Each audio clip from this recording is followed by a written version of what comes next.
आज की कथा 64 योगिनियों की कथा। यह जानेंगे कि 64 योगिनियाँ आखिर हैं कौन? क्या देवियाँ हैं, तांत्रिक शक्तियाँ हैं या कुछ और है? 64 योगिनियों के मंदिर कहाँ हैं और गोलाकार क्यों होते हैं और खुले आकाश में ही क्यों बनाए जाते हैं? माँ दुर्गा के शरीर से 64 योगिनियाँ किस प्रकार प्रकट हुई? रक्तबीज जैसे असुर का संहार बिना 64 योगिनियों के कैसे संभव था? ये 64 की संख्या ही क्यों चुनी गई? इन सभी प्रश्नों के उत्तर हम इस वीडियो में देने का प्रयास करेंगे। पुराणों के अनुसार एक काल ऐसा आया जब शुंभ निशुंभ, चंड मुंड, रक्तबीज जैसे भयानक असुर वरदानों और तांत्रिक शक्तियों के कारण साधारण देवताओं से अजेय हो गए। देवता बुरी तरह पराजित होकर लस्त पस्त होकर आदिशक्ति की शरण में पहुंचे। आदिशक्ति ने देखा कि युद्ध केवल बाहरी नहीं बल्कि सूक्ष्म एवं तांत्रिक और चेतना। तब देवी दुर्गा ने कौशिकी रूप धारण कर असुरों को चेतावनी दी। राक्षसों ने इस चेतावनी को हास्य के रूप में लिया। शुंभ निशुंभ के सबसे क्रूर और विश्वासपात्र सेनापति चंड और मुंड थे। दोनों अत्यंत बलशाली, युद्धप्रिय एवं निर्दयी थे और क्रूर थे। उन्हें आदेश दिया गया, देवी को बंदी बना के लाओ। यह कौन सी स्त्री है जो हम जैसे प्रबल राक्षसों को चुनौती दे रही है? तब चंड और मुंड एक विशाल सेना लेकर देवी पर आक्रमण कर देवी बहुत क्रोधित हो गईं। के मुंह से एक भयंकर शक्ति प्रकट हुई। यह शक्ति थी माता काली अर्थात चामुंडा माता की। काले रंग की खुली जटाएं, रक्तरंजित नेत्र, भयानक अट्टहास। काली चामुंडा ने असुर सेना का संहार किया और चंड मुंड को युद्ध में लड़ देवी ने घनघोर युद्ध किया और युद्ध इतना भयंकर था कि दिशाएं कांप गईं और चंड मुंड भी थर थर कांपने लगे। देवी ने अपनी तलवार की वार से पहले चंड का और उसके बाद मुंड का सिर काट दिया और चंड मुंड समाप्त हुए। उन्होंने दोनों सिर ले जाकर माता दुर्गा के चरणों में अर्पित कर दिए। माता चंड मुंड के शीश देखकर बहुत प्रसन्न हुई। उन्होंने कहा, तुमने चंड और मुंड का संहार किया है, आज से तुम चामुंडा कहलाओगी। इसी से देवी काली का नाम चामुंडा पड़ा। चंड अर्थात अहंकार, मुंड अर्थात अज्ञान। अज्ञान और अंधकार दोनों का नाश करती है माता। साधक के भीतर की असुर प्रवृत्तियों का संहार करती हैं। माता चामुंडा को 64 योगिनियों की अधिपति या सेनापति भी कहा जाता है। 64 योगिनियाँ केवल सामान्य देवियाँ नहीं हैं, वे आदिशक्ति की 64 स्वतंत्र, उग्र और तांत्रिक शक्तियाँ हैं। प्रत्येक योगिनी एक विशेष तत्व यदा, पृथ्वी, अग्नि, वायु अर्थात आदि का प्रतिनिधित्व करती हैं। शक्ति और सिद्धि का प्रतिनिधित्व करती हैं। ये शक्तियाँ विशेष रूप से असुर संहार और ब्रह्मांडीय संतुलन के लिए प्रकट हुई थी।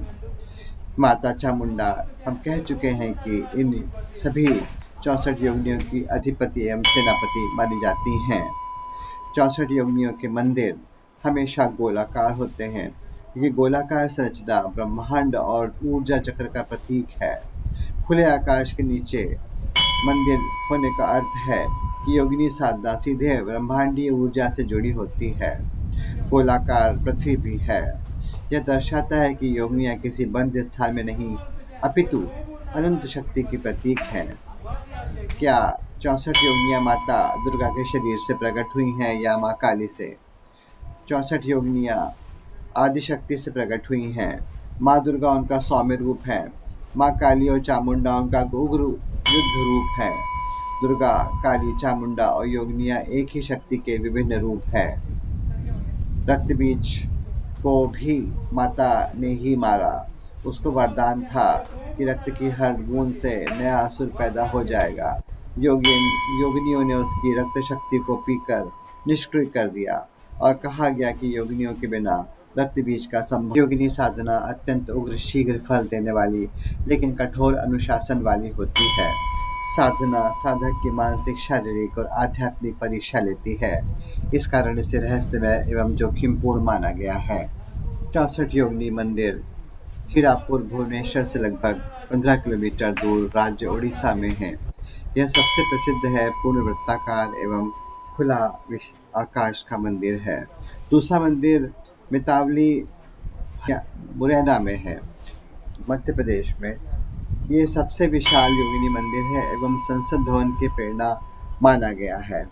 तीसरा योगिनी मंदिर रानीपुर झरियाल में है, जो बालाघीर उड़ीसा में है। इसमें योगिनी शिव और भैरव मंदिरों का संयुक्त परिसर है। चौथा योगिनी मंदिर भेड़ाघाट मध्य प्रदेश जबलपुर में है। यह पहाड़ी पर स्थित है और नर्मदा नदी के पास अत्यंत प्राचीन है। माँ आदिशक्ति की दिव्य शक्तियों के रूप में प्रतिष्ठित 64 योगिनियाँ तंत्र साधना और रहस्य के प्रतीक हैं।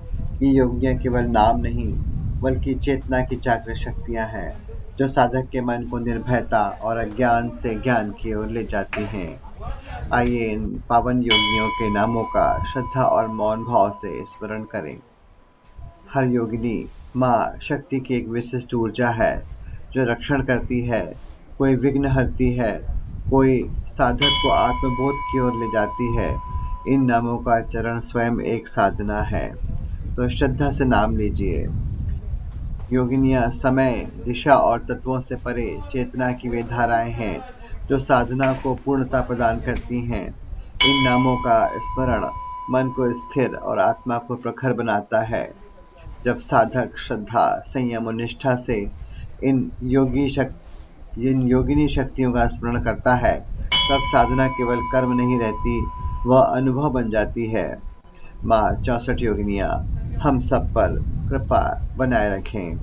इन योगिनियों से संबंधित इनकी दिव्य लीला कथाएं हम आपको बताते रहेंगे। अभी के लिए ओम दुम दुर्गाय नमः।